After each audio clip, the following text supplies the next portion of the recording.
మీషో వాళ్ళు మీ ఇంటి దగ్గర నుంచే వర్క్ ఫ్రమ్ హోమ్ జాబ్ చేయడానికి చాలా డేస్ తర్వాత రిక్రూట్మెంట్ చేస్తున్నారు. మీకు స్టార్టింగ్ లోనే 5 lakhs per annum శాలరీ ఇస్తారు. మీకు సెలక్షన్ కూడా ఆన్లైన్ లోనే ఉంటుంది. అండ్ మీకు ఎలాంటి అప్లికేషన్ ఫీ లేదు, ఎక్స్పీరియన్స్ కూడా అవసరం లేదు. కాబట్టి నేను ఇదే వీడియోలో మీకు జాబ్ డీటెయిల్స్ తో పాటు అప్లికేషన్ ప్రాసెస్ ని కూడా చెప్తాను. మీరు ఎక్కడ కూడా స్కిప్ చేయకుండా లాస్ట్ వరకు అయితే చూడండి. జాబ్ డీటెయిల్స్ లోకి వెళ్లే ముందు మన ఛానల్లో డైలీ 2 types ఆఫ్ జాబ్స్ అయితే అప్డేట్ చేస్తూ ఉంటాము. నేను అప్లోడ్ చేసిన వెంటనే నోటిఫికేషన్ వచ్చి అప్లై చేసుకోవాలంటే ఖచ్చితంగా మన ఛానల్ ని సబ్స్క్రైబ్ చేసుకొని పక్కన బెల్ సింబల్ యాక్టివేట్ చేసి పెట్టుకున్నాక వీడియో లైక్ చేయడం మాత్రం మర్చిపోకండి. సో ఈ ఆపర్చునిటీ మీకు మీషో వాళ్ళు కల్పిస్తున్నారు. వీళ్ళ దాంట్లో వర్క్ చేసే అతను లింక్డ్ఇన్ లో అయితే మీకు పోస్ట్ చేశారు ఈ జాబ్ గురించి. అనలిటిక్స్ టీమ్ లో దీనిలో చాలా డిఫరెంట్ టైప్స్ ఆఫ్ రోల్స్ ఉన్నాయి. మీరు ఏ రోల్ కైనా అప్లై చేసుకోవచ్చు. ఎగ్జాంపుల్ నేను అక్కడ బిజినెస్ అనలిస్ట్ ఉంది, దాని మీద క్లిక్ చేసి చూపిస్తాను. సో ఇది మీకు ఫుల్ టైం ఉంటుంది, హైబ్రిడ్ మోడ్ లో ఉంటుంది. అంటే వర్క్ ఫ్రమ్ ఆఫీస్ ఉంటుంది, వర్క్ ఫ్రమ్ హోమ్ ఉంటుంది. మీరు ఇంటి దగ్గర నుంచి చేసుకోవచ్చు, కానీ ఎప్పుడన్నా రిక్వైర్డ్ ఉన్నప్పుడు ఖచ్చితంగా మీరు ఆఫీస్ కి వెళ్ళి వర్క్ చేయడానికి కూడా రెడీగా అయితే ఉండాలి.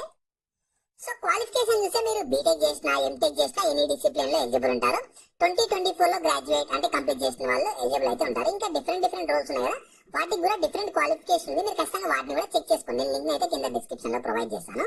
మీకు అడ్వాన్స్డ్ ఎక్సెల్ లో కానీ, ఎస్క్యూఎల్ లో, ఇంకా పైథాన్ లో కూడా నాలెడ్జ్ ఉంటే, మీకు ప్రొఫెషన్స్ ఉంటే ప్లస్ అవుతుందని చెప్పి వాళ్ళు క్లియర్ గా ఇచ్చారు. సో నేను అప్లై లింక్ అయితే వీడియో కింద డిస్క్రిప్షన్ లో ప్రొవైడ్ చేస్తాను. మీరు ఫస్ట్ దాని మీద క్లిక్ చేస్తే వెబ్సైట్ ఓపెన్ అవుతుంది. ఆ వెబ్సైట్ లో మీ complete job details, qualification, eligibility, salary అన్ని ఉంటాయి.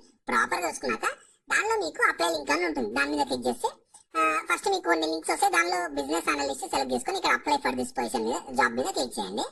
తర్వాత మీకు ఇలా వస్తుంది. మీకు డైరెక్ట్ ఆల్రెడీ లింక్డ్ఇన్ లో అకౌంట్ ఉంటే అప్లై విత్ లింక్డ్ఇన్ మీద క్లిక్ చేసి డైరెక్ట్ అప్లై చేసుకోవచ్చు. లేదు మీకు అకౌంట్ లేకున్నా సరే ఫస్ట్ రెజ్యూమే అప్లోడ్ చేయాలి. రెజ్యూమే బేస్ చేసుకొని సెలెక్షన్ చేస్తారు కాబట్టి మీరు ఖచ్చితంగా మంచిగా రెజ్యూమేని అప్డేట్ చేసుకోండి. జాబ్ రోల్ కి తగ్గట్లు జాబ్ డిస్క్రిప్షన్ లో ఇచ్చిన స్కిల్స్ అన్ని ఉండేటట్లు చూసుకోండి.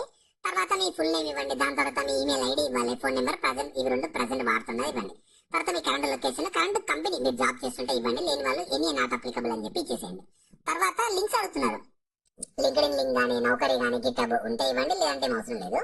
తర్వాత మీ జెండర్ సెలెక్ట్ చేసుకున్నాక టోటల్ ఇయర్స్ ఆఫ్ ఎక్స్పీరియన్స్ అడుగుతున్నారు, ఉంటే ఇవ్వండి, లేదంటే ఎనీ నాట్ అప్లికబుల్ ఇచ్చేసాక మీరు are you based out of Bengaluru అని అడుగుతున్నారు. ఎస్ఐటీఎస్ నో అయితే నో టిక్ చేసుకున్నాక మీరు ఒకవేళ సెలెక్ట్ అయితే బెంగళూరుకి రీలొకేట్ అవ్వడానికి బిల్లింగ్ అయినా ఓకేనా అని అడుగుతున్నారు. ఖచ్చితంగా ఎస్ అని టిక్ చేసుకున్నాక కరెంట్ కాంపెన్సేషన్ మీరు జాబ్ చేస్తూ ఉంటే ఇయర్లీ మీకు ఎంత వస్తుందో ఇవ్వండి, లేకపోతే ఎనీ నాట్ అప్లికబుల్ అని చెప్పి ఇచ్చేసాను. దాని తర్వాత మీ ఎక్స్పెక్టెడ్ కాంపెన్సేషన్ కూడా మీకు ఎంత నాలెడ్జ్ ఉంది, ఎంత స్కిల్స్ ఉంది దాన్ని బేస్ చేసుకుని అది ఇచ్చేసాక నోటీస్ పీరియడ్ దగ్గర మాత్రం ఖచ్చితంగా ఇమీడియట్లీ అని చెప్పి ఇచ్చేసేయండి. తర్వాత ఈ జాబ్ రోల్ మీరు ఎక్కడి నుంచి చేసుకున్నారు అక్కడ ఇచ్చేసి కింద అక్కడ కవర్ లెటర్ అడుగుతున్నారు. అది స్టార్ మార్క్ లేదు కాబట్టి అంత ఇంపార్టెంట్ అయితే కాదు. తర్వాత అన్ని స్టార్ మార్క్ అన్ని ప్రాపర్ గా సబ్మిట్ చేసి సబ్మిట్ అప్లికేషన్ మీద క్లిక్ చేసి అప్లికేషన్ సబ్మిటెడ్ అని చెప్పి వస్తుంది. వెంటనే మీరు ఇచ్చిన మెయిల్ కి కన్ఫర్మేషన్ మెయిల్ కూడా వస్తుంది. మీ అప్లికేషన్ అయితే వాళ్ళు రిసీవ్ చేసుకున్నారంట. రియల్ లైఫ్ హ్యూమన్స్ వీటిని స్క్రీన్ చేస్తామని చెప్తున్నారు. సో నెంబర్ ఆఫ్ అప్లికేషన్స్ వస్తున్నాయి కాబట్టి మీరు కొంచెం పేషెన్స్ తోటి వెయిట్ చేయమని చెప్తున్నారు. వాళ్ళు రివ్యూ చేశాక అప్డేట్ చేస్తారు మీ అప్లికేషన్ స్టేటస్ ఏందని చెప్పి. మీరు సెలెక్టెడా, నాన్ సెలెక్టెడా, మీ రెజ్యూమే బేస్ చేసుకున్నారు కాబట్టి రెజ్యూమేని మంచిగా అప్డేట్ చేసుకొని అప్లోడ్ చేసి అప్లికేషన్ అయితే చేసుకోండి. లింక్స్ అయితే నేను కింద డిస్క్రిప్షన్ లో ప్రొవైడ్ చేస్తాను. వెంటనే అక్కడ నుంచి యాక్సెస్ చేసుకోండి. అలాగే మీ ఫ్రెండ్స్ అందరు కూడా షేర్ చేయడం మాత్రం మర్చిపోకండి. మీకు ఇంకా జాబ్ గురించి ఏమైనా డౌట్స్ ఉంటే కింద కామెంట్స్ లో అడగండి. మన ఛానల్ ఇంకెవరైనా సబ్స్క్రైబ్ చేసుకోకపోతే సబ్స్క్రైబ్ చేసుకుని పక్కన బెల్ సింబల్ యాక్టివేట్ చేసి పెట్టుకున్నాక వీడియో లైక్ చేయడం మాత్రం మర్చిపోకండి.